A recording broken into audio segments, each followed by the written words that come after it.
Thanks. We'll start with Ian. Hello. Yeah.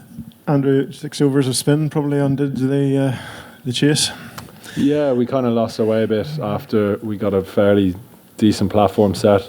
They obviously took the pace off with their spinners quite early, and we just weren't really able to counter that. So yeah, slightly disappointing, but I think we've come a long way since the last World Cup. But I think the last couple of performances have showed we still need to get better to get closer to these big teams. But do you still continue to bat fearlessly, probably summing up your World Cup? Yeah, it's sometimes it's not going to come off, and I've said that before, and sometimes it will, and will look amazing. But as long as guys are clear with what they want to do and have that intent, we want to be a team that people want to watch, whether we win or lose. It's always nice to win, but I think over the last couple of weeks we've showed that we can play some pretty good cricket. And Josh's hat-trick summed up a tremendous tournament for him, didn't it? It did, yeah. He's been really impressive. He's had a great sort of 12 to 18 months. Kind of sets the tone from the off, bowls really well in the power play. But I think he's been backed up pretty well by most of the guys as well in the bowling unit with spin and seam. But yeah, he's got such a big future ahead of him, Josh, and he's a key asset for us, no doubt. Unfortunately, it means another qualifying tournament for us next summer. Yeah, that's. We knew that if we could get a result today, we'd kind of avoid that. But that's so be it. We're playing a pretty good way at the moment, and I've always said that the more T20 games we play, the better we're going to get. So, we've got a bit of cricket before then, so we'll have to kind of plan for that when it comes.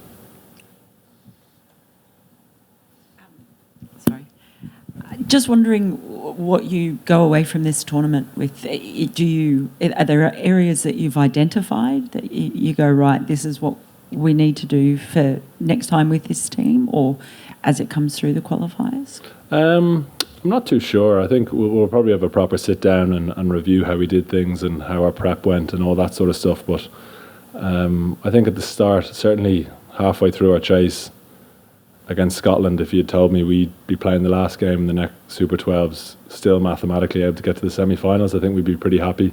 Like I said, I think there's a couple of moments in the last couple of games where you thought, what if? But at the same time, we're still a bit away from these top teams.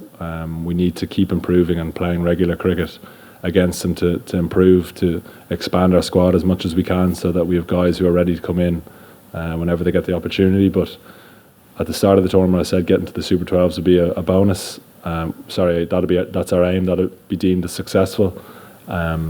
We've played some pretty good cricket, and it's just a shame that we couldn't create something really special. I'm just wondering your thoughts on regional qualifiers versus a global qualifying tournament to get into the next World Cup. I don't think too much about it, to be honest. I've played enough of these qualifiers to know how tough they are. I think still, I've said it a couple of times, that Oman qualifier at the start of the year was as pressurised cricket as I've ever played in, just because of what was at stake. That gave the group massive confidence. I suppose getting to play those tournaments in places where the weather's not going to come into it is a bonus.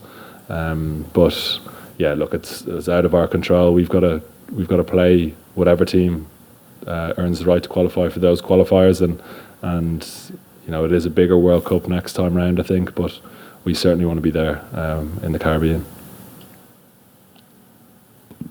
We'll move on to Zoom.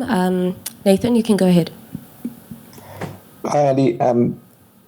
Well done on the tournament as a whole. A lot of people, the narrative around the shift and attitude in the side to be more aggressive, I don't know, it seems like sometimes that might get overplayed, because it's not like this time last year you didn't know that you needed to play aggressive cricket to win T20.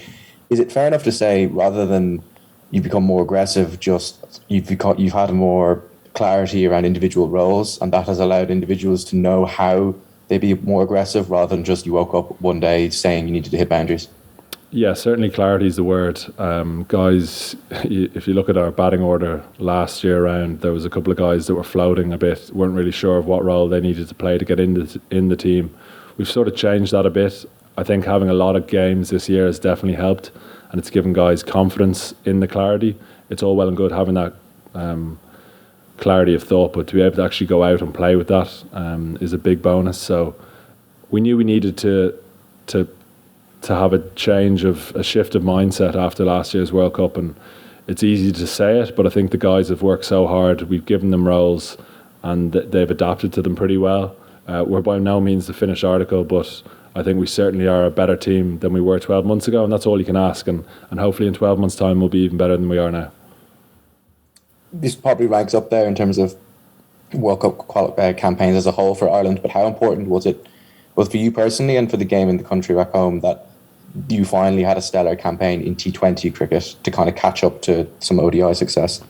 Yeah, our 50 over stuff has been pretty solid over the last couple of years with some really important wins. That World Cup is a huge target for us as a 50 over team to try to qualify and play one in India, which would be pretty special. But certainly, yeah, we understand how important we are to try to sell our sport, if you know what I mean. And the women's team who are playing in Pakistan, and I haven't actually seen any of the scores. I know their first game was today, but that's such an important tour for them as well, and for the organisation as a whole. And T20 cricket naturally is a more attractive game for the non-cricket diehard, if you know what I mean. So certainly our T20 cricket has been inconsistent over the last couple of years, and we want to get better, and I feel we are getting better, and hopefully that can kind of have a knock-on effect as it kind of ripples down the ranks. And obviously, there's the announced Test match next year is Lords. The FTP says there'll be a few earlier, so a return to all three formats. Are you a greater workload for you then, presumably as skipper? You've never had to captain in all three formats before. Are you raring to go in terms of that challenge of taking on three different sides? Yeah, I mean, someone came up and asked for my signature today as the Irish Test captain, and it felt a bit strange. I've got to get selected first to make sure that I'm sticking on the blazer. But yeah, certainly you want to play all formats. I've always said that first class cricket and Test cricket are so important to the fundamentals of the game. And that selection meeting for that first Test next year is going to be very interesting because there's nothing really to go on. But we do have very adaptive cricketers who can adapt to all conditions, and we've seen that in the white ball game. And I know how keen that our young group of players are to play Test cricket, and that's hopefully going to spur us on to play a lot of Test cricket over the next couple of years. So that this, as disappointing as we've finished this tournament, it's important to kind of know that this isn't our be all and end all. We've got so much cricket to look forward to. We'll have a few weeks off. I've got a honeymoon to go on, which I can't wait for.